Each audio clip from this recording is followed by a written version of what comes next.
Hello दोस्तों, आज मैं आप लोगों को जो टॉपिक सिखाने वाला समझाने वाला उस टॉपिक का नाम है पार्टनरशिप फाइनल अकाउंट। और आज भी हम लोग पार्टनरशिप फाइनल अकाउंट का हम लोग प्रैक्टिकल सम सॉल्व करेंगे। बट आज का जो प्रैक्टिकल सम होगा लास्ट टाइम में हमने जो सीखा था जस्ट लाइक उसके जैसा होगा। बट इसमें चीज़ें थोड़ी सी अलग होगी, तो थोड़ी सी कैसे अलग होगी आप क्वेश्चन रीड करेंगे तो हम लोग को पता चलेगा इससे। ठीक है, लेट्स स्टार्ट। क्वेश्चन नंबर है 7, पेज नंबर 60 पे। तो मैं गवर्नमेंट बुक से ये क्वेश्चन को ले रहा हूँ, तो प्लीज़ वहाँ से चेकआउट कर लेंगे। तो लिख के दिए कि Satish and Pramod are partners prepare a trading account profit and loss account for the year ended 31 March 2019। Okay, तो क्वेश्चन में लिख के दिया है कि आपको ट्रेडिंग अकाउंट बनाना है and profit and loss account. सिर्फ ये दो ही अकाउंट हम लोग को यहाँ पे प्रिपेयर करने बोले। तो यहाँ पे हम लोग को पार्टनर्स कैपिटल अकाउंट और बैलेंस शीट स्टेटमेंट बनाने की जरूरत नहीं है। तो ये दोनों अकाउंट बनाने से हम लोग को क्या पता लगाना है उसके बारे में आगे लिख के दिया है। You have to find out the gross profit and net profit only. तो ये अकाउंट प्रिपेयर करने से हम लोग को ग्रॉस प्रॉफिट और नेट प्रॉफिट हम लोग को पता लगाने के लिए बोला, क्योंकि ट्रेडिंग अकाउंट बनाने से बिजनेस का ग्रॉस प्रॉफिट पता चलता है एंड प्रॉफिट लॉस अकाउंट बनाने से बिजनेस का नेट प्रॉफिट पता चलता है। तो डेबिट बैलेंस लिख के दे, अमाउंट लिख के दे, क्रेडिट बैलेंस लिख के दे, अमाउंट लिख के दे। तो जो डेबिट में लिख के दिया रहता है वो हमेशा डेबिट में जाएगा, जो क्रेडिट में लिख के दिया रहेगा वो हमेशा किसी न किसी अकाउंट के क्रेडिट में जाएगा। तो सबसे पहले लिख के दिया स्टॉक ऑन 1 अप्रैल 2018। तो 1 अप्रैल मतलब अपना ओपनिंग डेट हो गया, तो इसको लिंक करेंगे ओपनिंग स्टॉक के साथ में। तो ये ओपनिंग स्टॉक किधर आता है? ट्रेडिंग के डेबिट। परचेज ट्रेडिंग में, वेजेस ट्रेडिंग में, इंश्योरेंस। तो इंश्योरेंस फैक्ट्री का भी हो सकता है, ऑफिस का भी हो सकता है। तो जो भी क्वेश्चन में कुछ भी अगर नहीं लिख के दिया रहेगा तो आपको हमेशा ऑफिस वाले को पहला प्रायोरिटी देना।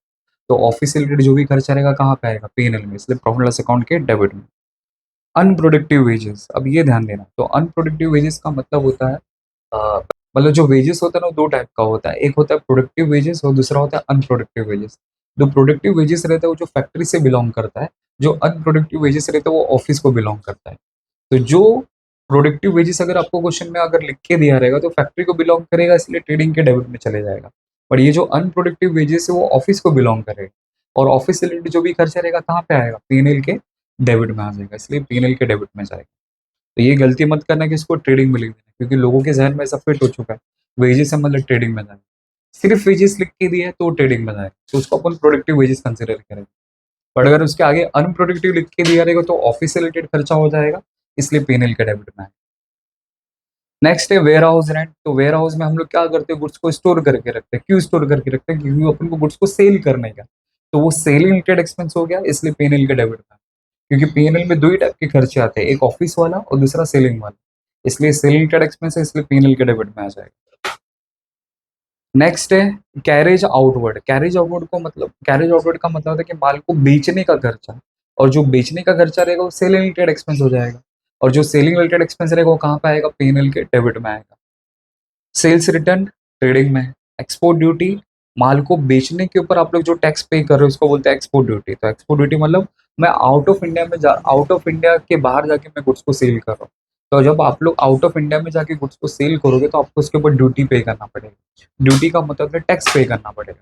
तो ये सेल रिलेटेड एक्सपेंस हो गया, इसलिए कहाँ पे आएगा? पीएनएल में आ जाएगा। फिर एक कस्टम ड्यूटी मतलब इम्पोर्ट ड्यूटी, ये ट्रेडिंग में आएगा। Sundry debtor assets, investment assets, factory rent, trading, post and telegram, office वाला खर्चा, इसलिए पीएनएल में। सेल्स ट्रेडिंग में। डिविडेंड, तो डिविडेंड ये आपका इनकम है। तो डिविडेंड किसके ऊपर मिलता है? जब आप लोग किसी कंपनी का शेयर्स खरीदते हो तो शेयर्स के रिटर्न में हर साल जो पैसा मिलता है, शेयर्स के रिटर्न में जो हर साल पैसा मिलता है उसको कहा जाता है डिविडेंड। तो डिविडेंड हमारे लिए इनकम है, तो जो भी हमारा इनकम होगा सब पीएनएल की क्रेडिट में जाएगा।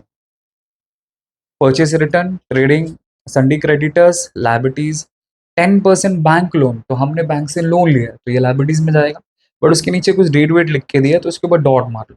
तो डॉट मारने का हमारा यहाँ पे पर्पस क्या होगा? या तो इसमें कुछ माइनस करना पड़ेगा या तो इसमें कुछ प्लस करना पड़ेगा। अदर रिसिप्ट, अदर रिसिप्ट का मतलब होता है अदर इनकम। तो आपके पास कहीं से भी अगर दूसरी जगह से अगर पैसा आएगा तो आपका वो आपका इनकम हो जाएगा। वो इनकम कहाँ पे आएगा? पीएनएल के क्रेडिट में आ जाएगा। चलो अब आते हैं एडजस्टमेंट पे। तो एडजस्टमेंट में लिख के दे, the closing stock is valued at ₹15,400। तो हम लोग को क्लोजिंग स्टॉक लिख के दिया है, तो क्लोजिंग स्टॉक के लिए तो डॉट नहीं मार सकते, आपको इसको याद रखना पड़ेगा। आउटस्टैंडिंग वेजेस 500, तो जहाँ पे आपको वेजेस नजर है वहाँ पे डॉट मार लो। इसका एक्सप्लेनेशन क्या है बाद में करेंगे। Create provision for bad and doubtful debts ₹800 and maintain RDD 3% on sundry debtor. तो डेटर पे दो डॉट मार लो। फिर आगे लिखा goods of ₹1800 distributed as a free sample. तो हमने गुड्स को डिस्ट्रीब्यूट किया एज अ फ्री सैंपल के फॉर्म में। तो कहीं पे भी ऊपर फ्री सैंपल लिख के दिया है क्या? नहीं लिख के दिया, तो आपको याद रखना पड़ेगा। ठीक है। फिर goods of ₹2000 were sold and delivered at on 31st March 2019 but no entries passed in the books of the account।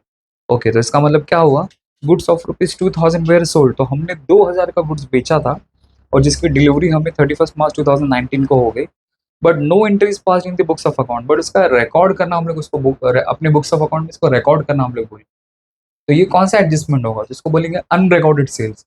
मतलब ड्यूरिंग ईयर मैंने कोई चीज सेल किया और सेल करने के बाद मैं इसको रिकॉर्ड करना भूल गया। तो अनरिकॉर्डेड सेल्स का दो इफेक्ट क्या होता है? तो अनरिकॉर्डेड सेल्स का दो इफेक्ट आता है, add to sales, add to data. अगर आपको याद होगा तो मैंने एडजस्टमेंट वाली वीडियो में ना इसमें चेकआउट कर लेना। तो अनरिकॉर्डेड सेल्स का दो इफेक्ट जाता है, सेल्स में जाके आपको क्या करना है? प्लस करना है। हम लोग सेल किसको करते हैं? कस्टमर को करते हैं। और कस्टमर का मतलब क्या होता है? डेटर होता है। इसलिए डेटर में जाके आपको क्या करने का? प्लस करना है। इसलिए ये वाले एडजस्टमेंट में आपको सेल्स पे भी डॉट मारना पड़ेगा और डेटर पे भी डॉट मारना पड़ेगा। ठीक है, बाकी तो नीचे हम लोग आंसर लिख के। ठीक है, लेट्स स्टार्ट। तो मैंने ऑलरेडी यहाँ पे अकाउंट प्रिपेयर कर लिया, ट्रेडिंग अकाउंट बना लिया और प्रॉफिट लॉस अकाउंट बना लिया। तो इसमें हम लोग को पार्टनर्स कैपिटल और बैलेंस शीट कुछ बनाने की जरूरत नहीं। सीधा हम लोग क्या करेंगे? पोस्टिंग करना स्टार्ट करते हैं। तो जब भी हम लोग ट्रेडिंग अकाउंट बनाएंगे तो इसमें आपको एक हैबिट रखना है कि 4 आइटम आपको कंपलसरी कंपलसरी कंपलसरी लिखना है। तो डेबिट में 2 आइटम आएगा और क्रेडिट में 2 आइटम आएगा। तो वो कौन से 2 आइटम है? तो सबसे पहले डेबिट में आएगा टू ओपनिंग स्टॉक, फिर इसके नीचे आएगा परचेज, फिर माइनस परचेस रिटर्न, ऐसा लिख देंगे। फिर क्रेडिट में by sales minus sales return, फिर थोड़ा सा जगह छोड़ के बाय क्लोजिंग स्टॉक। ये हैबिट रखो तो एटलीस्ट आपका 2 मार्क्स तो इजीली आपको मिल ही जाएगा इस चीज के ऊपर ऐसा। ठीक है, लिख दिए। चलो, अब जैसा जैसा हमें क्वेश्चन में लिख के दिया रहेगा वैसा वैसा इंफॉर्मेशन रिकॉर्ड करेंगे। तो स्टॉक 1 अप्रैल 2018, तो ये अपना ओपनिंग स्टॉक हो गया, तो 8700 ट्रेडिंग के डेबिट में आ जाए, तो सीधा आउटर में 8700। नेक्स्ट परचेज, इनर कॉलम में लिखेंगे 18300, क्योंकि इसमें रिटर्न माइनस करना रहता है। वेजेस ट्रेडिंग के डेबिट में, तो उसके ऊपर डॉट है इसलिए इनर कॉलम में लिखेंगे इसका पैसा 1000। Next unproductive wages profit loss account में आएगा। तो अनप्रोडक्टिव वेजेस, इस पे तो डॉट नहीं, 1400। नेक्स्ट वेयर हाउस रेंट भी पेनल में आएगा। वेयर हाउस रेंट कितना है? 600। नेक्स्ट कैरेज आउटवर्ड पेनल में आएगा। कैरेज आउटवर्ड मतलब ये बेचने वाला खर्चा है, कितना? 1200। नेक्स्ट सेल्स रिटर्न, तो मैंने ऑलरेडी नाम लिखा, सिर्फ वैल्यू लिखने का, 600। Next export duty, export duty तो पीएनएल में आएगा। एक्सपोर्ट ड्यूटी सीधा आउटर में 1400। नेक्स्ट कस्टम ड्यूटी, ये कस्टम ड्यूटी तो ट्रेडिंग में आएगा, मतलब ये हमारा इम्पोर्ट ड्यूटी होता है, तो मटेरियल को परचेज करने का खर्चा, इसलिए ट्रेडिंग में आएगा 800। मतलब कस्टम ड्यूटी में बहुत सारी टैक्स इंक्लूड रहते हैं, तो ये आप लोग इसको इम्पोर्ट ड्यूटी कंसिडर करें। सैंडी डीटर वो तो असेट्स में आएगा, तो हम लोग बना रहे नहीं। इन्वेस्टमेंट भी असेट्स, वो भी नहीं आएगा। फैक्ट्री रेंट, तो फैक्ट्री रेंट भी है ट्रेडिंग में। फैक्ट्री से रिलेटेड जो भी खर्चा रहता है ट्रेडिंग में आता है, 1600। Next postage and Telegram, postage and Telegram PNL में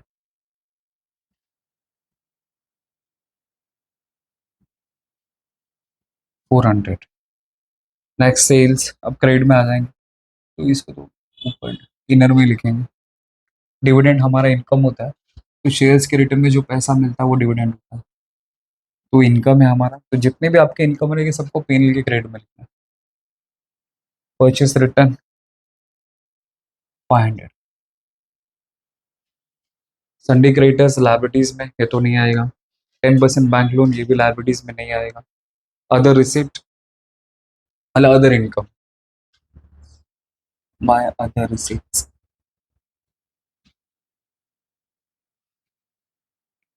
1000। तो हमने जो अकाउंट प्रिपेयर किया उसी को रिकॉर्ड करना है, तो हमने रिकॉर्ड कर लिया, हो गई। तो इस तरह मैंने पोस्टिंग कर दी। चलो अब आ जाओ पहला एडजस्टमेंट। तो पहला एडजस्टमेंट लिख के दे दो, closing stock is valued at ₹15,400। Okay, तो क्लोजिंग स्टॉक का दो इफेक्ट क्या होता है? तो क्लोजिंग स्टॉक का दो इफेक्ट होता है, पहला आता है ट्रेडिंग की क्रेडिट में और दूसरा असेट्स में आता है। तो ट्रेडिंग की क्रेडिट में जाके लिख दूंगा, तो ऑलरेडी मैंने नेम लिखा है, बस यहाँ पे इसका वैल्यू लिख देने का, कितना 15,400 हो गया। अब दूसरा इफेक्ट असेट्स में आएगा, तो असेट्स तो मैंने यहाँ पे मतलब मैंने बैलेंस शीट बनाया नहीं, तो असेट में कैसे रिकॉर्ड करूँगा? दूसरा इफेक्ट आपको देने की जरूरत नहीं है यहाँ पे। ठीक है, नेक्स्ट आउटस्टैंडिंग वेजेस ₹500। ओके, तो आउटस्टैंडिंग एक्सपेंस हो गया है। तो आउटस्टैंडिंग एक्सपेंस का दो इफेक्ट क्या होता है? ऐड टू एक्सपेंस, और दूसरा किधर आएगा? लायबिलिटीज में आएगा, तो उस पर्टिकुलर एक्सपेंस में ऐड कर दो, तो आउटस्टैंडिंग एक्सपेंस प्लस होता है। तो आउटस्टैंडिंग कितना है हमारा? 500, ऐड करेंगे 1500। सेकंड इफेक्ट लायबिलिटीज में, तो हमने तो बैलेंस शीट बनाया नहीं, इसलिए लायबिलिटीज में इसको रिकॉर्ड ही नहीं कर सकते, इसलिए एक ही इफेक्ट जाएगा। Next, create provision for bad debts ₹800 and maintain RDD 3% Sunday debtor. तो ये वाला एडजस्टमेंट हम लोग को करना है, लेकिन ये वाला एडजस्टमेंट को हमको बाद में करना पड़ेगा। पहले जैसे मैंने आप लोगों को बताया था, अगर याद रहेगा, तो जब कभी भी क्वेश्चन के अंदर आपको फर्दर बैड डेट्स लिख के दिया है, या फिर RDD लिख के दिया है, या अनरिकॉर्डेड सेल्स लिख के दिया है, या बिल्स रिसीवेबल डिसऑनर हो गया करके लिख के दिया है, या फिर डिस्काउंट ऑन डेटर करके ऐसा लिख के दिया रहेगा, तो फर्दर बैड डेट्स पहला करो, अनरिकॉर्डेड पहला करो, फिर बिल्स रिसीवेबल डिसऑनर पहला करो, डिस्काउंट डेटर पहला करो, RDD वाला केस आपको एंड में करना है। तो ये वाले क्वेश्चन में हम लोग को ऑलरेडी अनरिकॉर्डेड सेल्स लिख के दिए, तो पहले हम लोग अनरिकॉर्डेड सेल्स का दो इफेक्ट देंगे। अनरिकॉर्डेड सेल्स, बरोबर। तो अनरिकॉर्डेड सेल्स का पहला इफेक्ट हम लोग यूज करेंगे, फिर बाद में बैड डेट्स वाला केस सॉल्व करेंगे। तो पहले मतलब ऐसा समझो कि unrecorded sales, bills receivable dishonour, फिर उसके बाद बैड डेट्स, फिर ये वाला करेंगे। तो ये ऑर्डर आप लोग याद रखो, मतलब RDD वाला केस आपको एकदम एंड में करने का है, और उसके पहले जितने भी एडजस्टमेंट आप लोग पहले उसको कर सकते हो ऐसा। तो ये वाले केस में ना अपन को पहला अनरिकॉर्डेड सेल्स वाला करना पड़ेगा, जो फिफ्थ वाला एडजस्टमेंट लिख के दिया ना वो पहला करना पड़ेगा, फिर बाद में हम लोग थर्ड वाला करेंगे। तो फिफ्थ वाले में क्या लिख के दिया? Goods of ₹2,000 were sold and deliver on 31st। अपना अनरिकॉर्डेड सेल्स होगा, तो अनरिकॉर्डेड सेल्स का दो इफेक्ट क्या होता है? सेल्स में प्लस करना रहता है और दूसरा डेटर में प्लस करना रहता है। मैं क्या करूंगा यहाँ पे? पहले प्लस कर दूंगा, प्लस अनरिकॉर्डेड सेल्स। अनरिकॉर्डेड कितना है? अनरिकॉर्डेड 2000। अब इनको प्लस करके बाहर ले सकते हैं, तो 60 में 2000 ऐड किया, 70 में से 600 गया, तो 68,400। अब उसका सेकंड इफेक्ट डेटर्स में आएगा, तो डेटर्स तो मैंने बनाया नहीं, लेकिन यहाँ पे रफ में अपन को उसका वैल्यूएशन करना पड़ेगा, क्योंकि उसके ऊपर RDD और फर्दर बैलेंस का कैलकुलेशन करना है ना, इसीलिए। तो देखो सैंडी डेटर्स का वैल्यू आपको कितना लिख के दिया है? कस्टम ड्यूटी के नीचे देखो 40,000 आपको लिख के दिया है, तो 40,000 मैं यहाँ पे लिख दूँ, इसमें प्लस करूंगा अनरिकॉर्डेड सेल्स, कितना? 2000। तो अब इसका वैल्यू कितना आ जाएगा? 42,000 हो गया। तो इसका दूसरा इफेक्ट समझो मैंने यहाँ पे दे दी, अनरिकॉर्डेड सेल्स का दो इफेक्ट होगा, सेल्स में ऐड किया और डेटर में यहाँ पे प्लस किया, बट आपने बैलेंस शीट नहीं बनाया, लेकिन आपको इसमें रफ में करना पड़ेगा, क्योंकि उसके ऊपर फर्दर बैड डेट्स और RDD का कैलकुलेशन करना है। फिर इसका सेकंड इफेक्ट पीएनएल में आता है ना, तो पीएनएल में इफेक्ट देने के लिए आपको वर्किंग नोट में डेटर का कैलकुलेशन करना पड़ेगा। तो ऐसा थोड़ा जो छोटा सम रहता है उसमें ऐसा ट्रिकी सम, ऐसा मतलब आपको ट्रिकी एडजस्टमेंट लिख के दिया रहेगा ऐसा। ठीक है, ये लिख दिया। अब हम लोग थर्ड वाला करते हैं। थर्ड वाला लिखा create provision for bad debts 800। तो बैड डेट्स का दो इफेक्ट क्या होता है? तो बैड डेट्स और RDD का दो इफेक्ट क्या होता है? तो पहला इफेक्ट होता है डेटर में से माइनस करने का, और दूसरा पीएनएल के डेबिट में लिखने का। तो डेटर में से माइनस करूंगा, minus further bad debts. Further bad debts कितना है हमारा? 800 का, माइनस करूंगा तो ये आ जाएगा 41,200। और फर्दर बैड डेट्स का सेकंड इफेक्ट, अब ये फॉर्मूला, तो यहाँ पे मैं बैड डेट्स का फॉर्मूला लिख के आपको समझाता हूँ। तो जैसे मैंने लिखा टू बैड डेट्स, फिर प्लस प्लस माइनस। तो पहला आएगा न्यू बैड डेट्स, फिर आएगा न्यू RDD, फिर यहाँ पे आएगा ओल्ड RDD। तो क्वेश्चन में तो बैड डेट्स तो नॉर्मल बैड डेट्स है नहीं, इसलिए डैश हो गया। अब जो न्यू बैड डेट्स मतलब ये जो फर्दर बैड डेट्स है ना 800, वो प्लस वाला यहाँ पे लिख देने का इनर कॉलम। ठीक है, अगर आप लोग फॉर्मूला फॉलो नहीं कर रहे हो तो सीधा लिखो टू फर्दर बैड डेट्स और उसका पैसा आउटर में लिख दो, ऐसा। टू फर्दर बैड डेट्स, और सीधा उसका पैसा आउट करना। तो ऐसा भी लिख सकते हैं, अगर आपको फॉर्मूला फॉलो नहीं करना है तो। फॉलो कर रहे हैं तो ये लिख देना। ये हो गया फर्दर बैड डेट्स का दो इफेक्ट। अब उसके बाद देखो क्या लिखा, आरडीडी 3% ऑन डेटर्स, तो डेटर्स के ऊपर आपको 3% का आरडीडी मेंटेन करना है। तो 41,200 का 3%, तो 41,200 का 3%, तो 3/100, तो जीरो से जीरो गया, जीरो से जीरो गया, नीचे वन रहता उसका कोई मतलब नहीं। तो 3 2 ज़ा 6, 3 1 ज़ा 3 एंड 3 4 ज़ा 12, तो 1236। अब इसमें से माइनस करेंगे आरडीडी 1236, तो इसको माइनस करने की जरूरत नहीं है क्योंकि इसके आंसर की जरूरत ही नहीं है हमको। अब आरडीडी का सेकंड इफेक्ट, तो देखो यहाँ पे प्लस वाला न्यू आरडीडी दिख रहा है, इसमें आपको जाके लिख देना 1236, क्योंकि ये जो दो प्लस वाला जो इन्फॉर्मेशन रहता है ये हमेशा आपको एडजस्टमेंट में मिलेगा। तो ये दोनों डेटा आपको एडजस्टमेंट से मिलेगा, और ये वाला जो डेटा आपको टीबी से मिलेगा, और ये वाला भी डेटा आपको टीबी से मिलेगा। तो न्यू आरडीडी तो क्वेश्चन में लिखे नहीं दिया आरडीडी करके, इसलिए ये भी डैश हो जाएगा। अगर आप फॉर्मूला फॉलो नहीं कर रहे तो आप लोग उसके नीचे लिख देना टू न्यू आरडीडी, और सीधा बाहर लिख देना 1236, ऐसा भी कर सकते हैं, वो आपकी चॉइस के ऊपर। ठीक है, तो ये हमारा बैड डेट्स का दो इफेक्ट हो गया। चलो मैं इसको मिटा देता हूँ अभी। अब नेक्स्ट देखते हैं। अब उसके बाद हम लोग फोर्थ वाला एडजस्टमेंट करेंगे। तो फोर्थ वाला क्या लिख के दिया, goods of ₹1,800 distributed as a free sample. Okay, तो गुड्स को हमने डिस्ट्रीब्यूट किया एज अ फ्री सैंपल। तो गुड डिस्ट्रीब्यूट करने का फ्री सैंपल का दो इफेक्ट मैंने आपको क्या लिख के दिया है, तो मैंने आपको एडजस्टमेंट वाले वीडियो में बताया।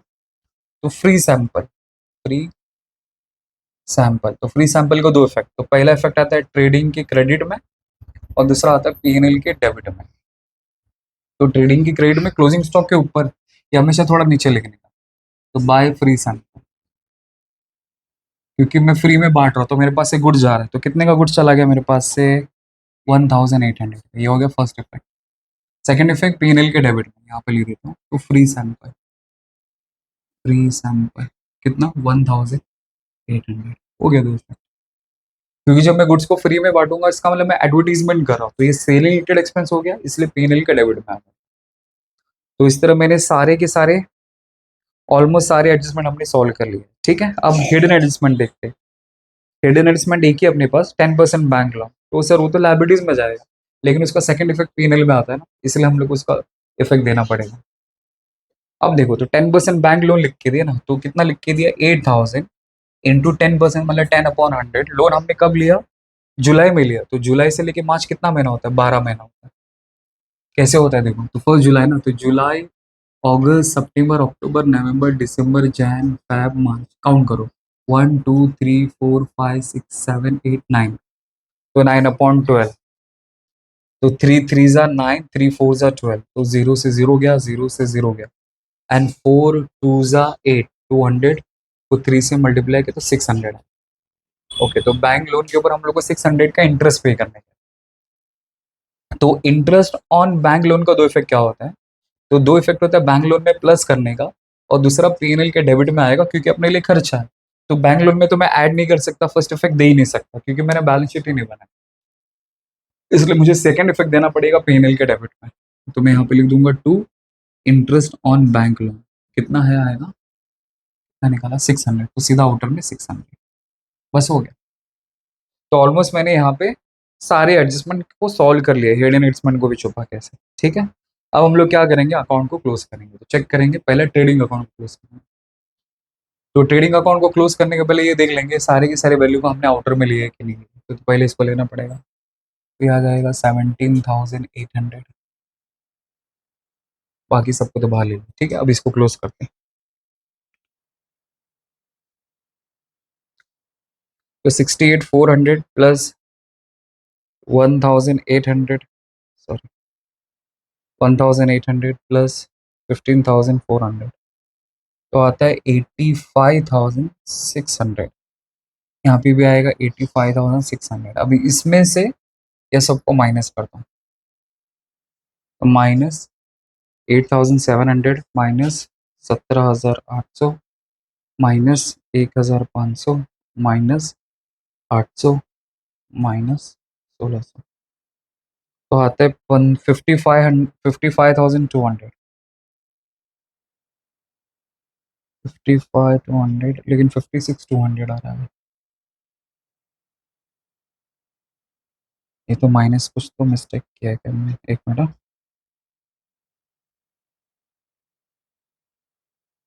18,300 माइनस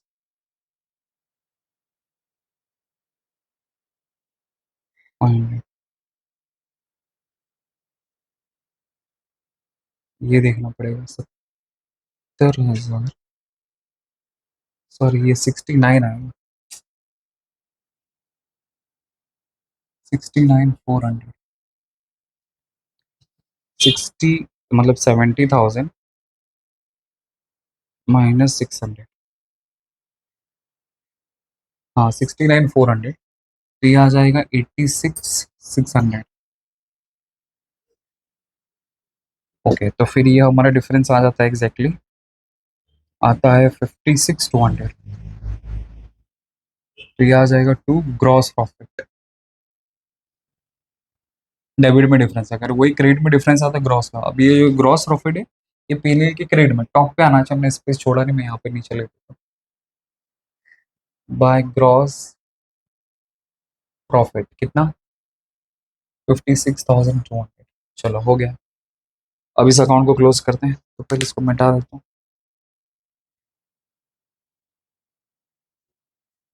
तो अभी हम लोग अकाउंट को क्लोज करेंगे।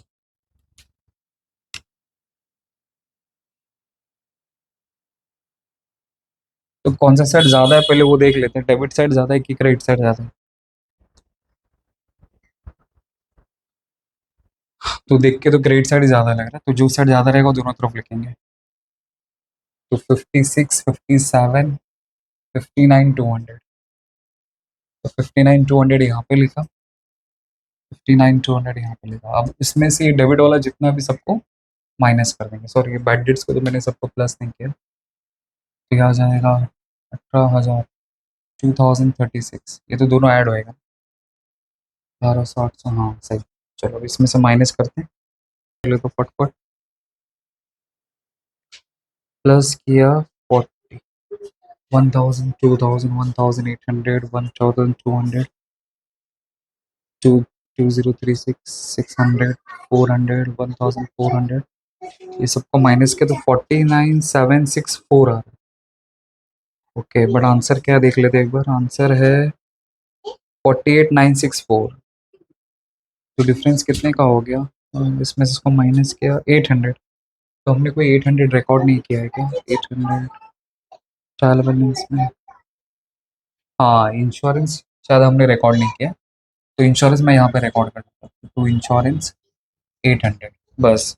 अब इसमें से माइनस करेंगे तो हमारा आंसर आ जाएगा 48,964।